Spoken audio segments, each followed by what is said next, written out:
Good evening, and welcome to the Zoning Board of Adjustments meeting for July 2023. It is 6 o'clock p.m., and I'm calling this meeting to order.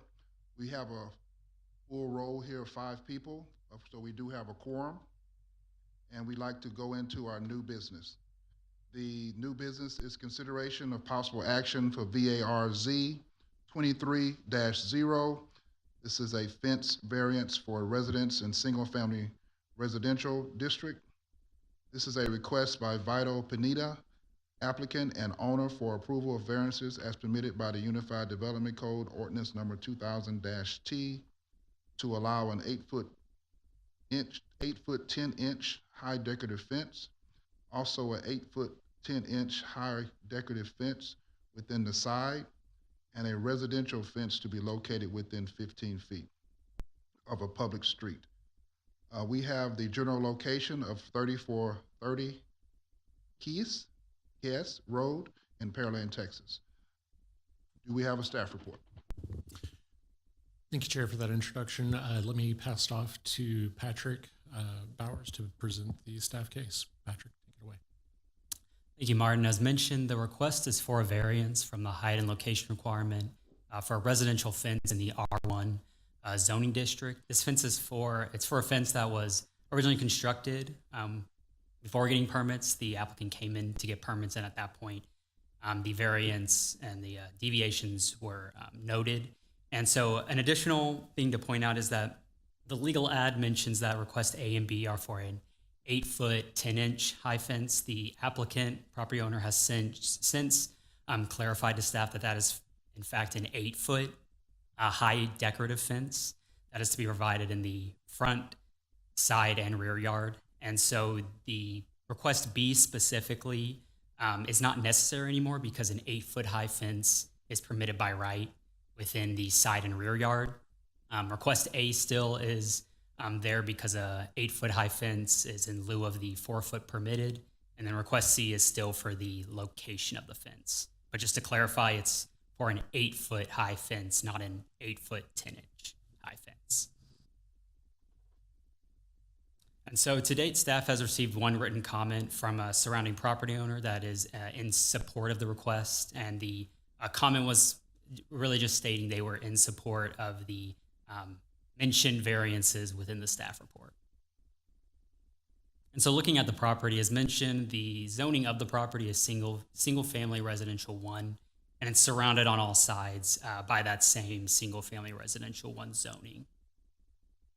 And looking at the future land use designation, we see a consistent designation between the subject property and the surrounding properties with a low density residential future land use designation. And additionally, looking at an aerial view and kind of the existing land uses is a residential area surrounding on all sides. It's looking at the history of the property. It was originally annexed into the city in 1997. Then more recently, the property was platted and developed with the existing single-family residence in 2014. So here's a view of the subject property from Keys Road, and this is a view of the property as a whole. And then we kind of get a view of east to the west side. So the left-hand image is your east side of the property, and your right-hand image is the west side of the property. And you can kind of see the fence that has been built and is requesting permission to be permitted. And so here's a site plan of the property. And first to note, we kind of denoted what is the difference between the front, side, and rear yard. So in terms of the request, as mentioned, request B would have been for that side and rear yard. That has been clarified as per the 8-foot high fence, and that portion is permitted by right. Request A and C, which is for that fence height and fence location in the front yard, is the request, and specifically the height is that green shaded area. So it's going to be that green shaded area that's the side property lines within the front yard and the front property line. And then request C pertains to that location of the fence, and that is the kind of purple magenta, which pertains to the 15-foot setback from the public street or right of way of the property. And so here's kind of a look at some of the existing fencing as was currently constructed. And this is kind of, you see on the east side, this is provided by the property owner. On the east side is kind of that fencing, which would be kind of a masonry on the bottom with wrought iron, your decorative on the top. And you get a view of the east and the west side with the images on the left and right. And so looking at the approval criteria, staff found that the criteria only met one of the 8 criteria for a variance, and specifically variances are based on typically a physical hardship on the property. And looking at the fence height specifically, while staff found that the request only met one of the 8 criteria, we would like to note that recently staff has made amendments, it's been a couple months back now, but to add flexibility in the application for decorative residential fences. Specifically, that was only along thoroughfares. However, as thoroughfares are more heavily trafficked roads, and that increase was from a 4-foot up to a 6-foot high fence would be permitted by right. It's also should be noted that there are other proposed fences, or the proposed fence, is similar in character to some other fences within the city along higher classified roadways that the board has seen and approved recently. And then also should be noted that the board has approved other instances of these decorative residential fences, but each has unique circumstances and characteristics that should be weighed individually. And so while staff is not strongly opposed to an 8-foot high decorative fence within the front yard, but must maintain the code, there therefore does not recommend approval of the requested variance. And then additionally, that's for the fence height specifically. For the fence location, the request was also found that it only met one of the 8. And specifically the fence location for it to be 0 feet, essentially a 0-foot setback, which would be what it is now on the property line. The UDC actually requires that residential fences be set back 15 feet from the beginning of a public street, or you can term that as the right-of-way, in order to mitigate the site visibility issues that could be caused for adjoining properties that are entering onto that same roadway. And so based on that, staff is therefore does not recommend approval of the variance for the fence to be located within the 15 feet of the front property line, as the location has the potential to cause a site visibility issue for adjacent properties. However, though, if the board does decide to approve the requested variance for the fence location, then staff recommends the following as a condition for approval. To help with that site visibility, the front yard fence shall be angled 10 feet from both corners to maintain that clear sight visibility, or clear sight triangle from the adjacent property. So from the corners, you'd essentially have your sight triangle, which typically you may see them at like intersections to kind of help adjacent properties or vehicles that are entering the roadway to be able to see, and the fence doesn't cause any sight visibility for entering into the right-of-way. And so that concludes staff's report, and we would like to mention that it is up to the board to vote on these separately. They pertain to the same fence, but one is for the fence height and one is for the fence location. Staff recommends that you vote on them separately, but you can take into consideration how each may be impacted by the other. And that concludes staff's report. Thank you so much. Do we have an applicant presentation? Do we have an applicant presentation? Would you go to the podium and state your name and address, please?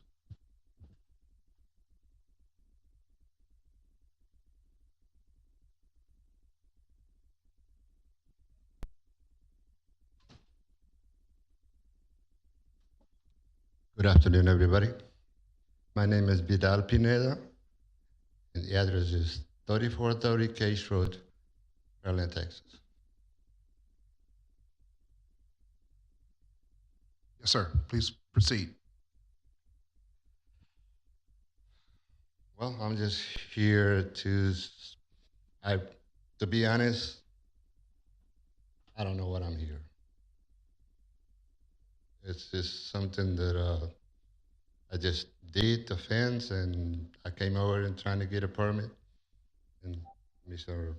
Mark just told me, I mean, I got to go through all these. I really have no idea. Okay, well, you heard the presentation, and the presentation is saying that there's two particular items that do not fit the guidelines for City of Pearland. One being the height of the fence, and the other being the location where it's set back. So those are the two particular issues that, as a board here, we were allowing the applicant to make their presentation over what's been brought by the city.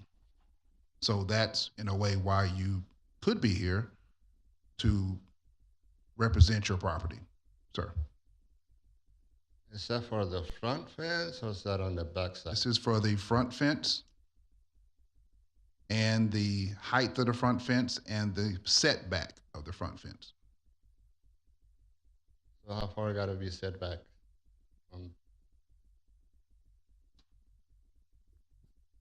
The setback is 15 feet, as stated in the Unified Development Code. 15 feet from you'd say the public street or where the right-of-way starts, which is at the property line.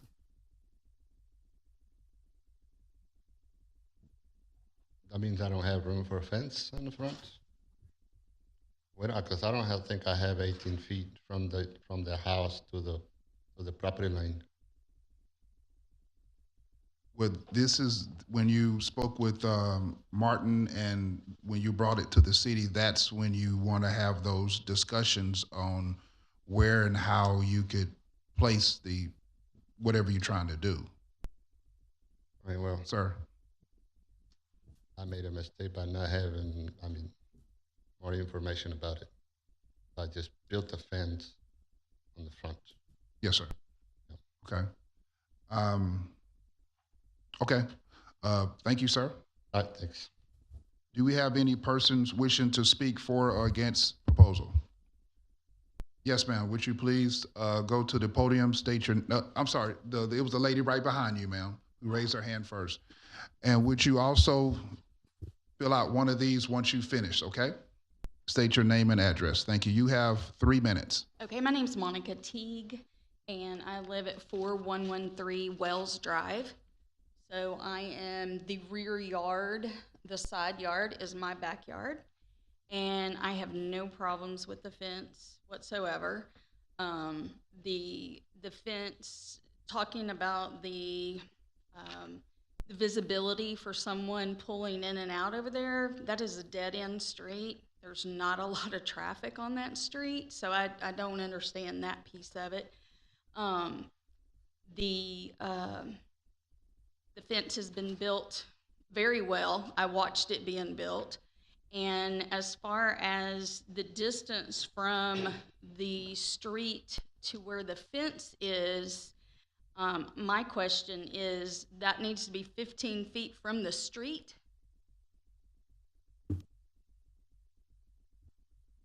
So typically we don't dialogue during the public comment. I'm sorry. So that's Okay, reasonable. that's We're okay. being- I'll Since you raised the question, we'll keep that in the back of our head and we can answer that once you finish. Okay. But I have no problems with the fence whatsoever. So that's all I really have to say. Thank you, ma'am. And if you remember, would you please fill this form out? They're outside in. I'm Margaret Ganevo. I live directly behind the property at 3421 Warren Road, and it has adversely affected the drainage in my yard. No mitigation was done whatsoever or diverting of waters. That is a low-lying lot, and whenever we have rain, like today, it's flooding into my yard. And I'm afraid it's going to kill my trees. I have a lot of trees along that fence line, and they dug a trench, and filled it with concrete, and then they built this 4-foot cinder block wall. And then he's got 8-foot towers. There's like 12 towers across the back. That's 125 feet. So, you know, with some of my trees that are 40 or 50 years old, they're only 3 feet from that fence. And I'm afraid they're going to die. So I'm just wondering if he can do something about that drainage. He did kind of fix it in his yard. He put a lot of dirt along his walls, but you know, that's just making it worse for me. Okay, thank you, ma'am. Remember, would you please fill one of these out for us? Okay. Thank you so much. Do you have any other persons wishing to speak for or against proposal? Okay. Are you getting up, sir, to speak? Okay.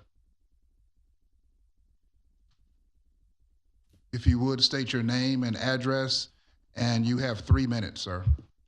Yes, sir. It's 3409 Warren Road. If the map was up here, would Your you name, be- sir? Brandon Shimmick. Thank you, sir. Yes, sir. So obviously, this fence was built all the way around the house without the appropriate permits, as y'all have stated. What Mr. Vidal maybe doesn't know about this area is that during Allison and even during Harvey, the sheet flow of water basically comes back from the quayside and runs up to Warren across the trajectory of those properties. So basically what's happened is there's been a cinder block dam put up around his personal residence, which is fine, but it doesn't allow any give to where the natural flow of water is. So if you look at the railroad tracks there, y'all have approved a development there to the north with Alexander, which now has a spillway over to the tracks and runs down back towards that neighborhood as well. This was not there during Allison, in which at 3405 and 3409 Warren had 1.5 feet of water in it. And that water came directly from the back acre off Key Street from the railroad tracks down as the creek filled up downstream from there. So I guess the concern is with the fence is one, it's basically serving as a dam around the property. The lady there that spoke that lives off Wells, that's good for her because there's no water that's going to pass that house. Okay. But for the rest of everybody on the other side there, it's definitely a problem. And so there's no on-site retention where this water can go. I'm not sure that engineering's actually looked at this, but I would say before we make a determination, I mean, we have rules and permits and things set, and ignorance can't be just filed as I didn't know. So I would ask the P&Z and to, look at this and either find a solution for the people around it. I know that the property next door has been purchased by the same folks, and maybe they could include on-site retention there to compensate for the sheet flow of water during an extreme event. In Harvey, the water came up about almost an inch from getting in the houses there. The only reason it didn't is because they were in the hurricane band where the storms weren't pumping out the water that was caught in Friendswood Pearland. And so you were looking at roughly about 10 inches less of rain. If that hurricane band would have shifted downward, they would have had another foot of water in their house. So again, the main concern here is the drainage. The same property owner was bringing in a bunch of dirt, building up that same lot right next door. Just to let you know, sir, you need to. We have about 30 more seconds. You can wrap up. And without the appropriate permits either. So again, the rules are in place, and we would like some consideration on that. Thank you. If you would, sir, would you please fill out this yellow form? Thank you so much. Do you have any other persons wishing to speak for or against proposal? Okay, we're going to move into staff and commission and applicant discussion. Board, any questions? First of all, let's answer that question that the young lady stated about how far does it need to be from the roadway? I had it, excuse me. I had it written down more as the reason for the 15-foot setback. I get a head nod of that was kind of what you were asking for. Okay, so our reason for having the 15-foot setback for fences in the front yard is twofold. One, it keeps a permanent structure from being built on top of a utility easement. Oftentimes we have water and sewer lines or plan to install water and sewer lines that may need additional room for equipment to go into, and that's what those utility easements are typically available for. It's not necessarily that the line would be in the private property, because we don't put public lines in private property, but we may use the utility easement to be able to bring in a backhoe or something to be able to excavate that area where the public line is being installed. Additionally, the setback allows for better sight triangles and better views as you are exiting or entering onto the property. So if you have a solid masonry fence and there is a child, an animal, a person that is, not visible to you as you're entering the property, that may become a safety issue. Or if you are backing out at the same time as your neighbor and they're visiting the neighbor just down the road and you both back out the same way, you're going to have a rear end collision on yourself because you couldn't see each other. That's twofold of why we have fence setbacks for the front property line. Thank you. Board, do we have any questions, comments for staff and for applicant?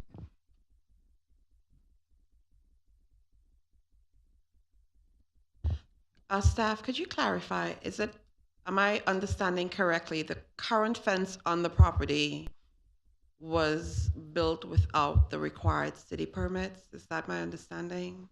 Correct. So it was code enforcement action that brought this case to us. So code enforcement often is out in the community seeing violations or seeing construction, and they forward it over to community development to help work the process and get the applicant the necessary information that they need, either by issuing a work that can be permitted or by bringing them to the board for special circumstances or necessary variances.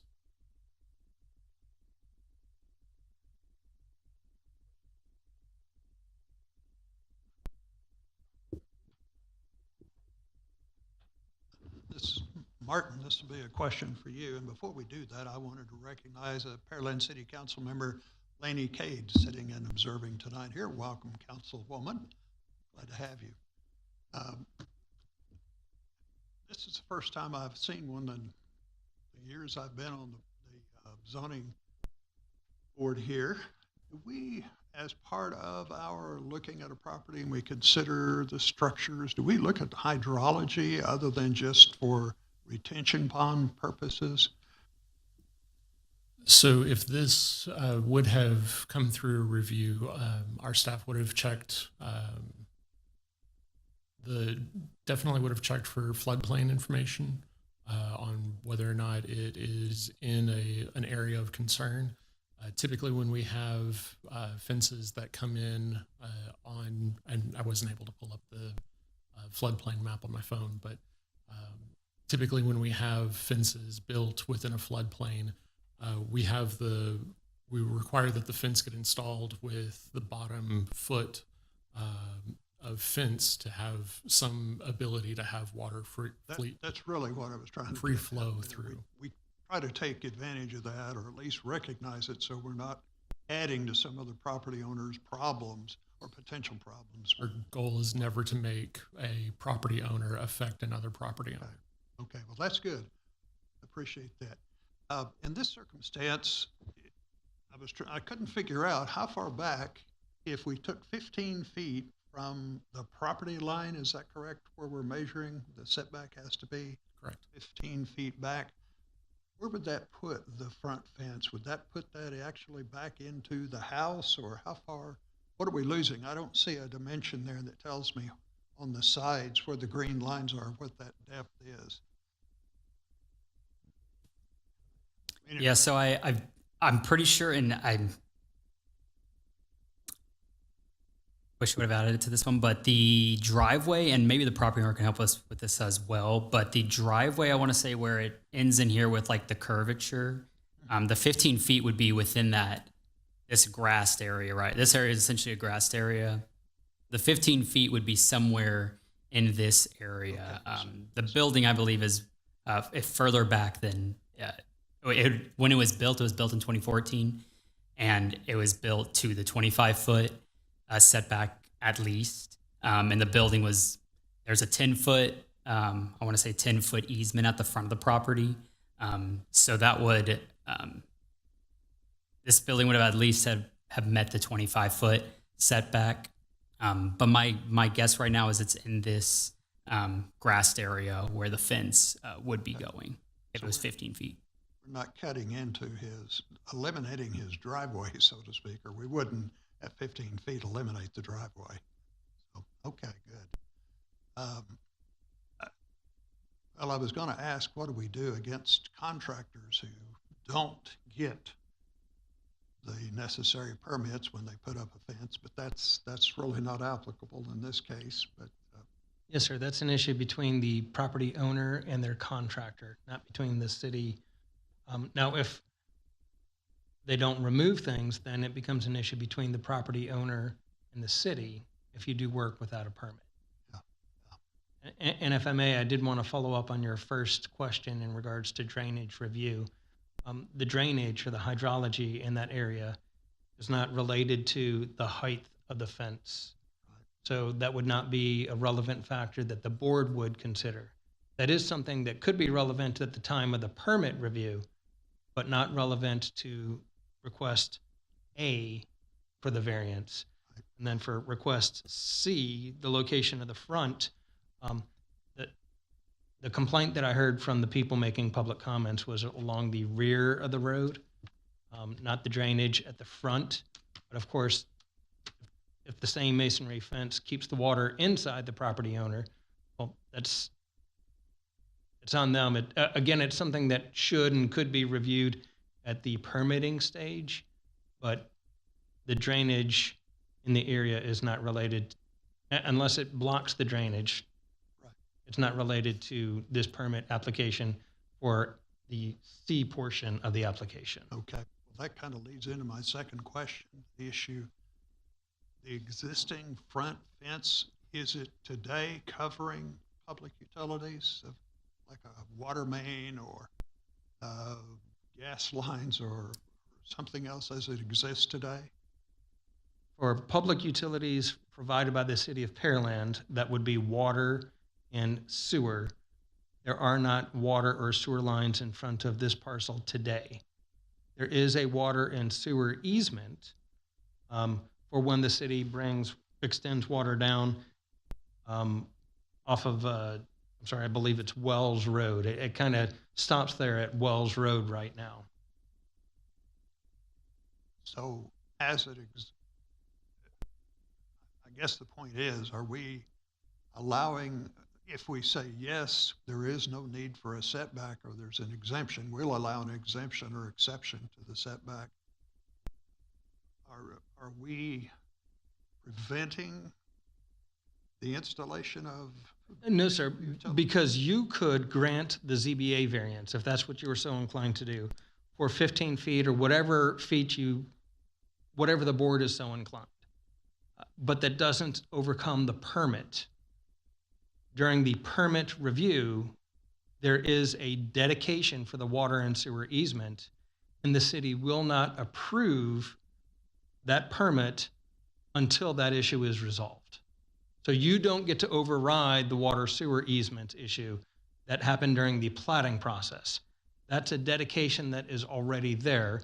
There is a way to move forward with that if the city is so inclined to do that with what they call a waiver of encroachment, which would put it on the property owner to relocate at their expense if and when the city comes in for their project. Okay. If the city engineer is inclined to grant that waiver of encroachment. That review has not happened at this time. Will that have to happen since we understand the circumstances now? Depending on where the fence ends up being located and what you approve, that would still have to happen. So if you allow the fence to stay where it is at the edge or the property line, that is in the water and sanitary, the 10-foot water and sanitary sewer easement, and that will have to be an issue of the review. Now, if you allowed them to relocate the fence and they chose to relocate the fence and it put it outside that 10-foot issue or that 10-foot WOC, that would not be an issue. That would be reviewed then because, I mean, they'll say, okay, not in that water sewer easement. Right. But that's not, that's something outside of this board. I mean, your location could affect that. If you deny this variance request, it becomes a moot issue because they don't get to put it Right. where they built it without the benefit of the permit. Right.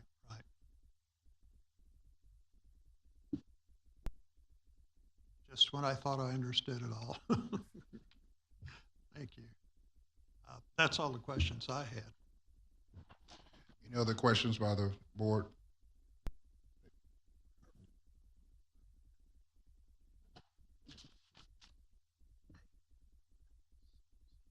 Yes.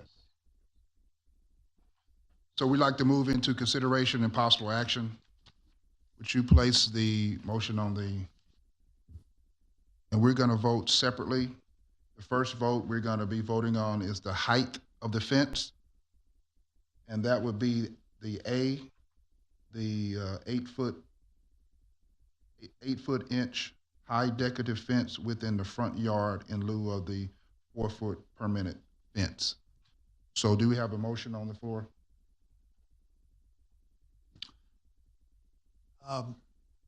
Martin, you want to put up, or do y'all have it divided in between A and C, or?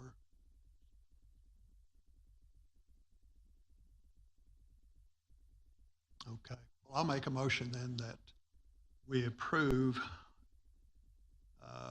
section or paragraph, whatever we want to call A there, the variance request of 23-06 for 8 feet, not 8 foot 10 inch. It's a decorative fence that would be 8 feet tall. In the front yard. In the front yard. Oh, yes, that's a good qualification. This would be only for the front yard. There's a motion on the floor. Is there a second? Second. It's been motion and second. Any discussion?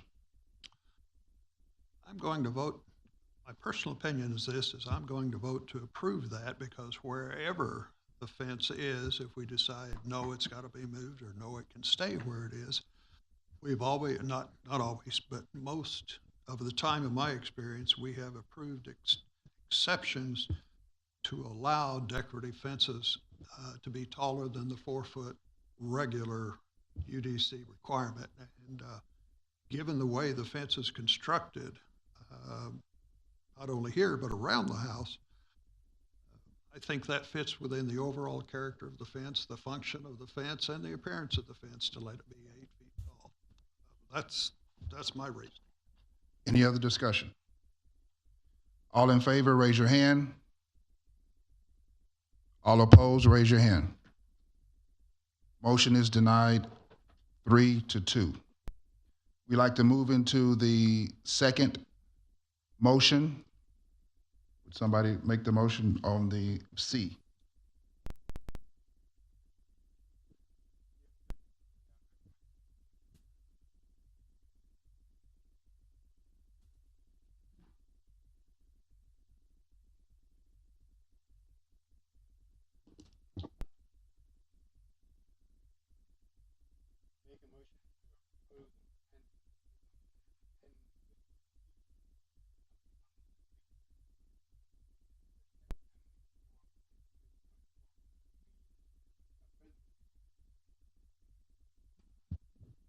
Sorry, I didn't have the mic on.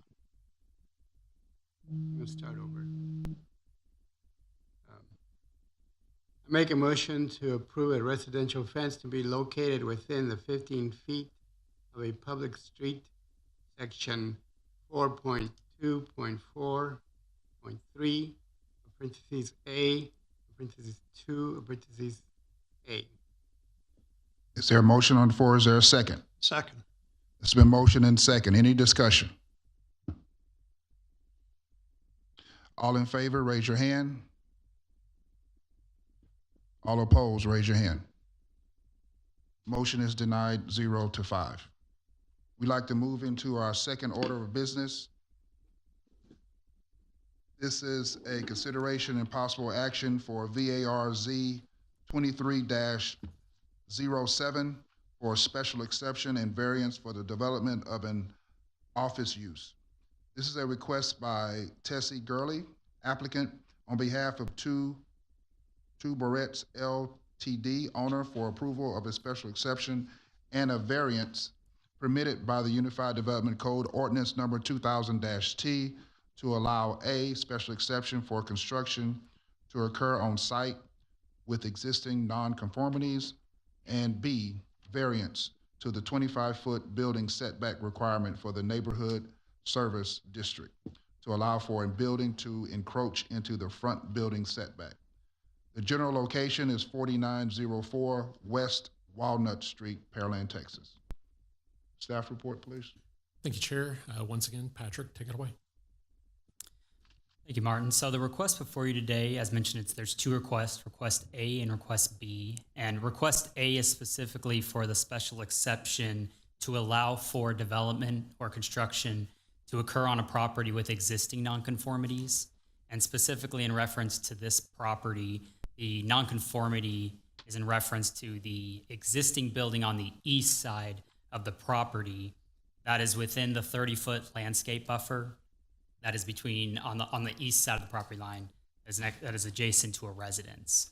Additionally, Request B, which is for the variance, is to allow for the building on the west side of the property to encroach into the front setback for a depth of 12 feet. So it'll be extending into that 25-foot setback within the neighborhood service district for 12 feet. So it'll be approximately 13 to 14 feet from the front property line. And so to date, staff has not received any comments in support or against the requested variance and special exception. And so looking at the property, we see across Walnut Street, there's a general business zoning, and to the west, there's a larger portion that's general business. And then to the east, south, and a portion of the west is single-family residential 2 zoning. And then in terms of the future land uses within the area, the property is medium-density residential, and the surrounding properties to the east, south, and west are that same medium-density residential. And then the properties to the north are the retail, offices, and services designation. It's looking at an aerial of the map and the kind of existing land uses around the property. We see a gas station with a convenience store to the north across Walnut Street. Then there's a bail bond service and a daycare to the west. Then there's a portion of residential to the west, as well as all the way around the east and south property lines. And so a little history on the property. The overall site, which is 0.9091 acres, was originally annexed into the city in 1959. When that site was originally annexed, it was 2 different properties. So there was an east side and a west side property, and it was occupied by 2 separate residences. And so in 1935, there was a residence that was built on the west side of the property.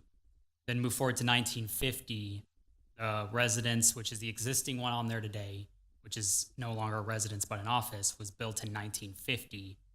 And then that west side building, that was kind of the older building, was demolished in 2009. And so kind of coming more towards today, in 2019, the property was platted. The plat was submitted in February 2019 and then recorded in July 2019. And then an important point is an existing building. That existing building was from the Alvin Community College campus, where the current Horizon Montessori School is. One of the original buildings on there was moved over to this site onto the west side of the site, where the demolished building was no longer there, and that was done in April of 2019. And so, following that, in January 2020, City Council approved a rezone of the entire site. So now this property, while it was replatted into one site in 2019, it now had kind of split zoning because they were two separate properties originally. And so the east side was R2, the west side was office and professional, and they were rezoned into neighborhood service as a whole to allow for commercial uses to be put on the property. And so an operating certificate was approved in November of 2020 for that existing building on the east side. So that the building that was originally built in 1950, an office use was allowed to be occupied there. And then recently, pertaining to this particular project, the applicant has submitted a commercial permit for site work related to the building on the west side of the property. And so here's a current view of the property from Walnut Street. The left-hand side of the property, or the image, kind of this line denotes a little, essentially the property line. So this building over here is not a part of the property. This building right here is that east side building. And this is the one that was not demolished. It was the original one that has been converted into offices. And then this building on the right-hand side of the image, that's the west side building that in 2019 was permitted to be placed on the property in order to be saved, with the preface that it would have to come back in for further permits to ensure that setbacks and building requirements and any engineering requirements and any other developmental requirements were met at that time. So in 2019, it was permitted to be placed on the property, and then further compliance would be, and occupancy of the building would be approved through an additional permit. And so here's a site plan, the current proposed site plan for the property. On the right-hand side of the site plan, so Walnut Street is kind of your top. That's north. And the east side building, which is the one hovering over right here, that's that existing building that is used as an office now. And then the building on the west side here is a 1,206 square foot building. That is the building that was originally moved onto the property and is now, the applicant is seeking occupancy to be able to use it for offices. And then just some additional information, the existing paved area in front of the east side building over here, that's existing pavement, and it's going to be used for 4 parking spaces. And then this new pavement, which is kind of that darker area, this is a new paved area that will provide 11 proposed spaces to provide the adequate parking for these 2 buildings. And so additionally, here's a landscape plan for the property.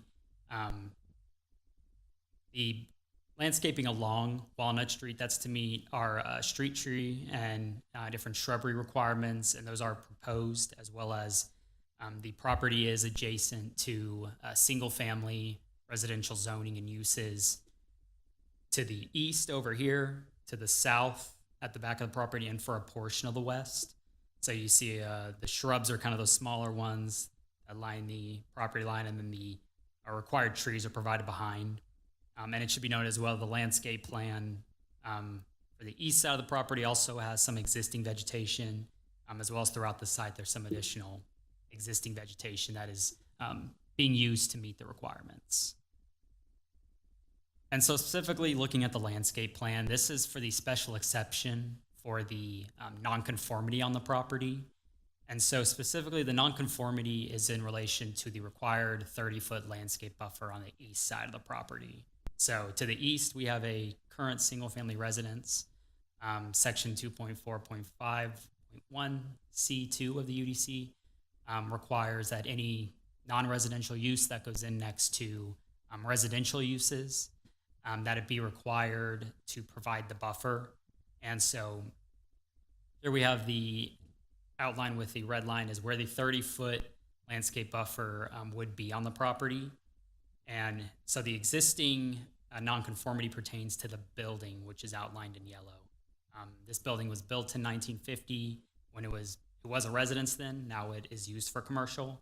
But since the property is used for non-residential purposes, the landscape buffer is to be required.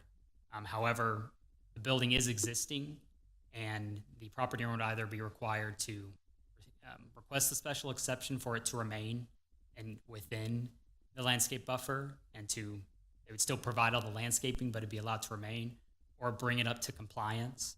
And so the special exception is to allow for that building to actually remain there, while also providing the required landscaping. So the shrubbery along here, that's a vegetative screen that is required in the code, as well as they have some ornamental trees and large shade trees that meet the requirement. So the landscaping is still being met by the applicant, but the existing building is making it so that there is a structure within the landscape buffer, which is not permitted, but the special exception is being requested for. And so just a view of what existing trees are along the property. You kind of get a view of, there's 2 trees along the property line in the left-hand image, and then towards the back of the property, we get a view of some of the larger trees that are existing on the property that would be preserved and used for that buffer and reducing the use. And so in terms of the special exception criteria for approval, staff found that the special exception met criteria 4 of the approval criteria. And so in staff's analysis, the existing property is classified as being non-conforming with regards to that 30-foot landscape buffer along the east property line. As mentioned, the proposed landscape plan does include the necessary landscaping along the east property line in order to meet at least the landscaping requirements for the buffer. And just to mention again, the requested special exception is to allow for the building along the east side of the property to remain within a portion of the required 30-foot landscape buffer as the property continues to be developed.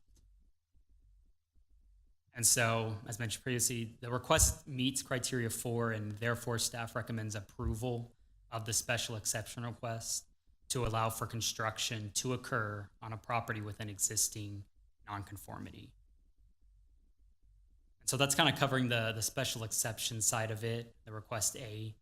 Moving towards the variance side of it for the building that was allowed to be placed on the property.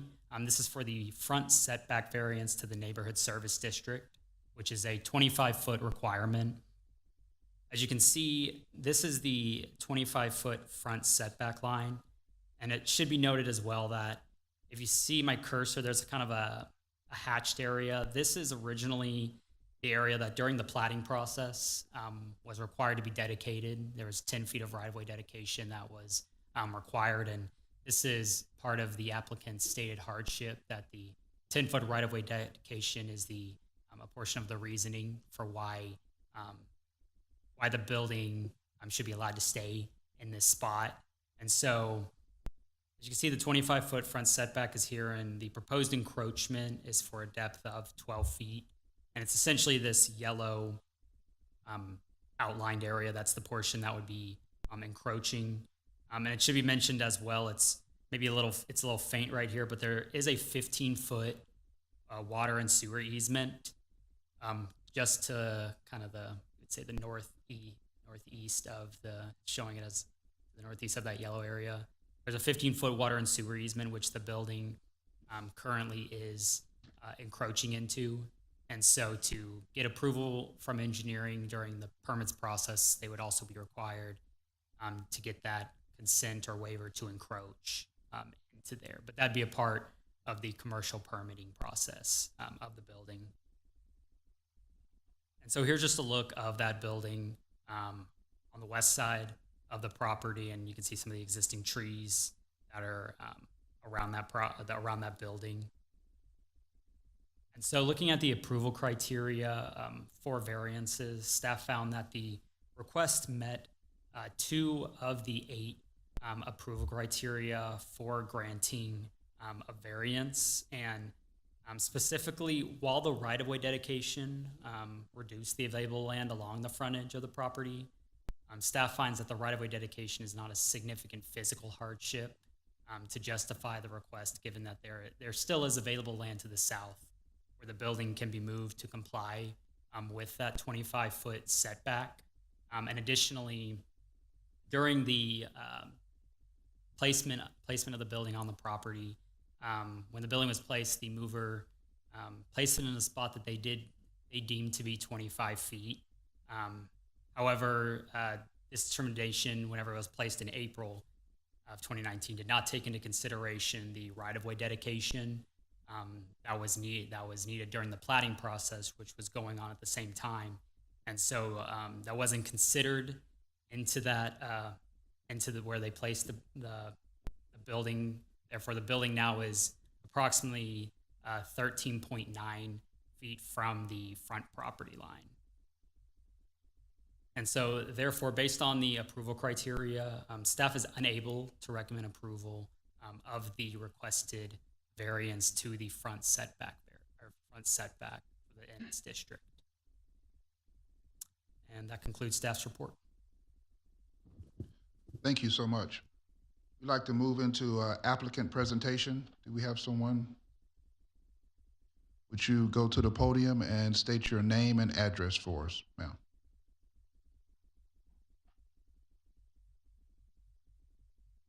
Hello, my name is Tessie Gurley. My address 2378 Sabal Park, League City.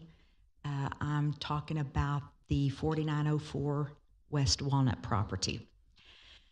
So, in the beginning, my dad owned the 4806, 4904 properties, both side by side, along with some others. And we saw this building that came up for sale that was on the original C.J. Harris Elementary School.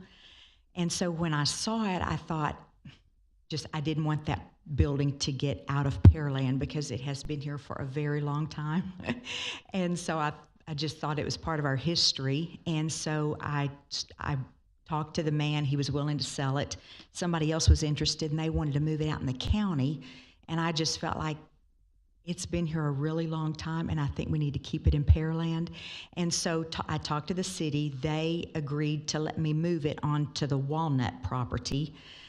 Cherry House Moving pulled all the permits. We got Norix Engineering to give us a plan to make it windstorm compliable.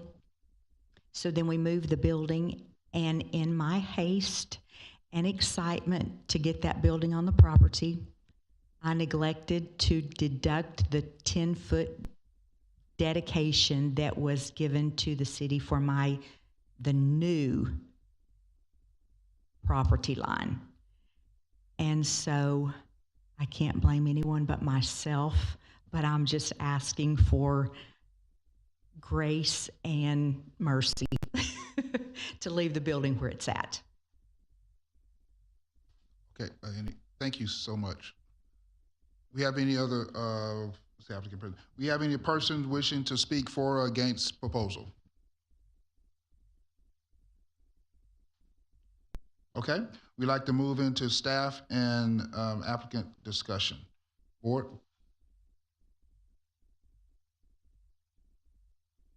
I have a couple of questions. So this building used to be an old school, and it was placed on the property. And right now you want to convert it into a business. So converting into a business requires all the bells and whistles that comes with that. So that's where we are now because of that. That's that correct? Okay. So we're looking at 13-foot setback versus a 25-foot setback. We also have a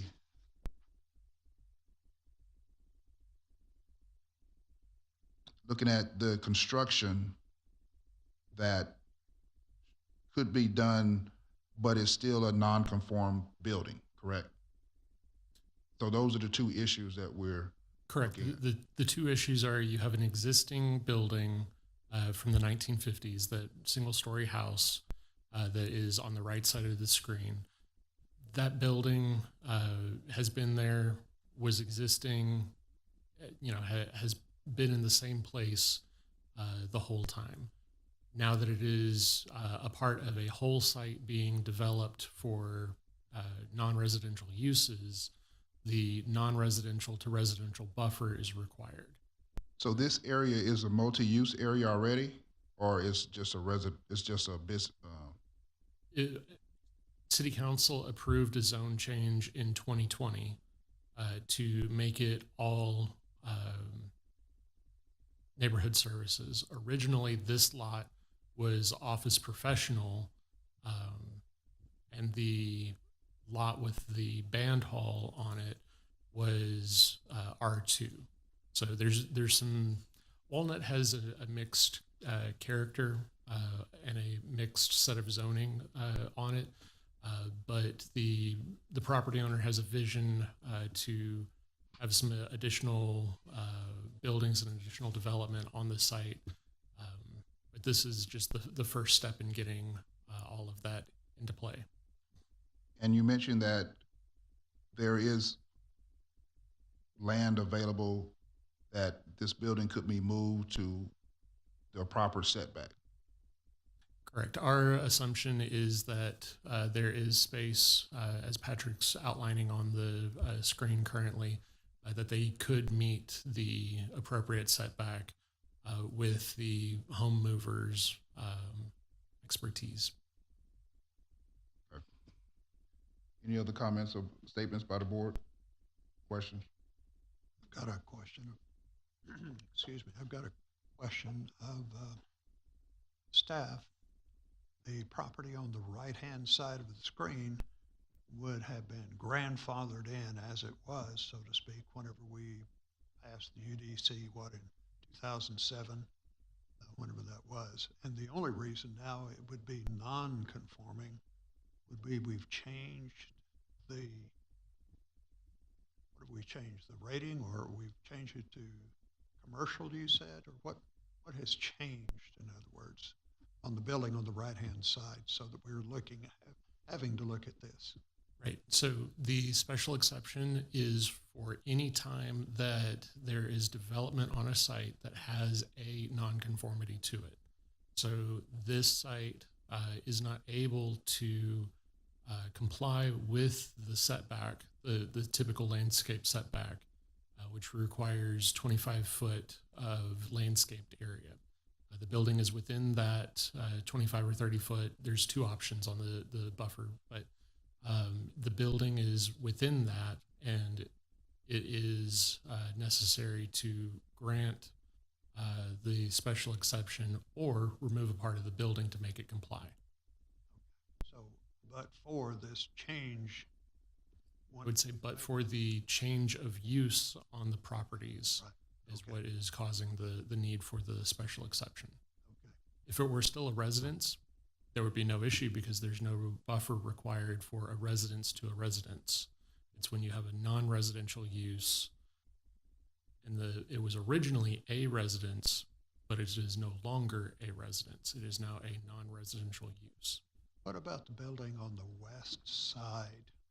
If we don't, or rather if we do approve a variance, an exception there, I was a little confused. I think Patrick said 13.9 was the distance. It is now 13 feet 9 inches back, and it's supposed to be 25. Right. Okay. If it's not moved, how will that affect the utility lines there, the opportunity to, as Walnut is expanded, and I'm assuming Walnut at some point is going to be rezoned for, have a 4-lane curb and gutter, I guess, in there at some point. What will happen to the owner of the property, or what will have to happen to that building? Will that have to be moved at that time if in the future the city widens the road, or when the city widens the road? It kind of depends on how the waiver of encroachment is written. We have two typical types. One is owner moves it at their expense. And Lawrence, feel free to jump in. Because this property was moved on the site, and the building could be moved back. Unlike the property that's on the right-hand side that is on a fixed foundation, this property is pier and beam. It was located to this site and it could be moved back. Not the easiest thing, relatively easy compared to moving a foundation built. Right. The waiver of encroachment that the city would offer under these circumstances would be that the building would have to be relocated at the owner's expense if and when the city has a project that requires any work or relocation of that building at that time. However, it would only be for the portion of the building that's currently in the water sewer easement. If there's something beyond that, if TxDOT does what it says it might do with, creating one-way pairs going along 518 and making this one direction over here, and they have to widen that area, they're going to have to go a little bit further into the property for that. It wouldn't go all the way up to the 25-foot line, but it might be close. And then the city would put its water and sanitary easement on the outside of the TxDOT project. Or if the city wanted to expand Walnut and it needed to move things back, if we go beyond the water and sewer easement, if you were to grant this, then the city would have to give the property, they would have to acquire that property from the property owner. So if you allow this, and then there's a project that requires the relocation of that property, the taxpayers of Pearland have to compensate the property owner for the mislocation of the building. Thank you. I think that's the end analysis that I would look at. So the 13.3 feet, well, wherever the difference is, and I think we had an exhibit, wherever the difference is between the 25-foot setback and...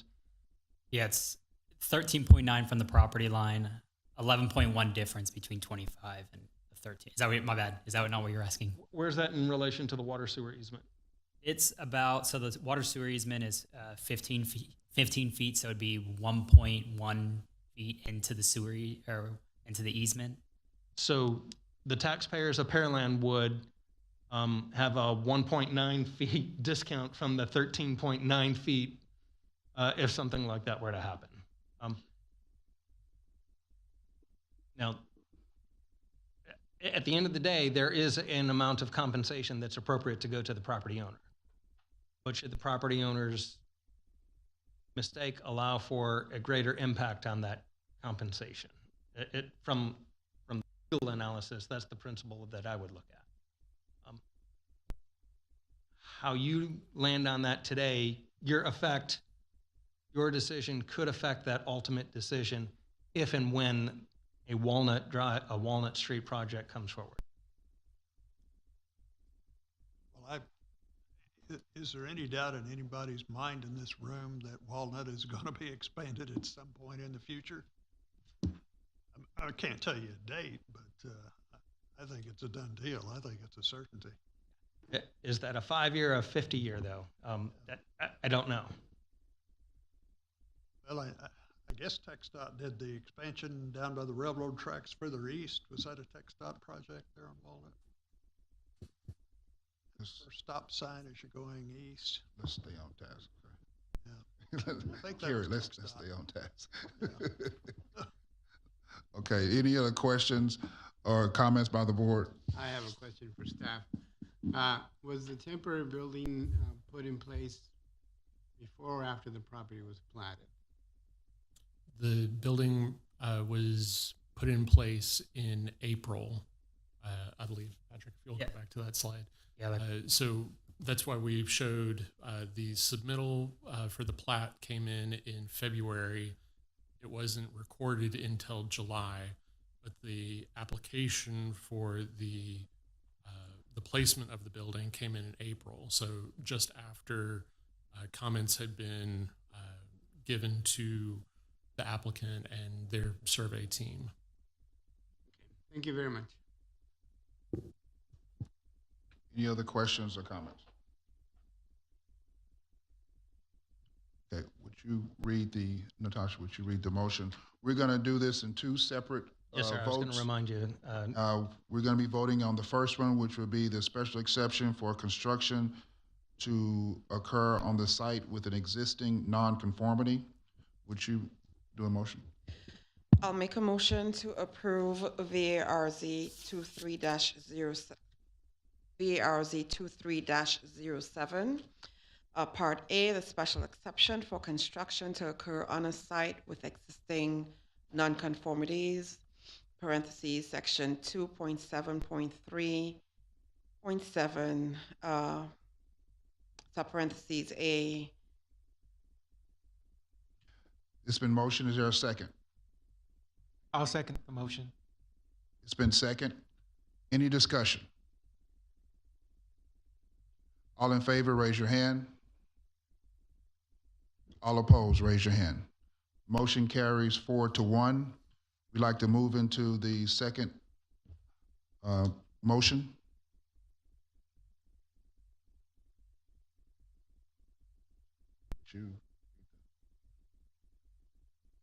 This second vote is for the variance to the 25-foot building setback requirement for the neighborhood service district to allow for a building to encroach into the front building setback. I make a motion to deny variance 23-07, Part B, for the 25-foot building setback requirement for the neighborhood service district, section 2.4.4.4, parentheses C, parentheses 2, parentheses A, to allow for a building to encroach into the front building setback. There's a motion on the floor. Any second? I second the motion. It's been motion and second. Any discussion? I just want to be clear, the motion came in the form of a negative, a motion to deny. So a yes vote is a no vote, really. So any discussion? All in favor, raise your hand. All opposed, raise your hand. Motion passes 5-0.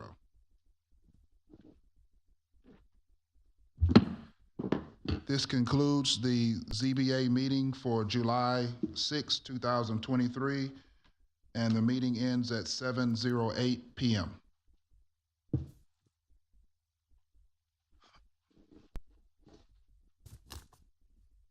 Martin. I wrote these out, but I don't know if I just messed it up.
Coming up on Texas Parks and Wildlife.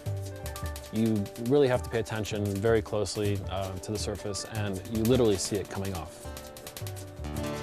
The lake is historic, the town is historic, but they also come for the landscape.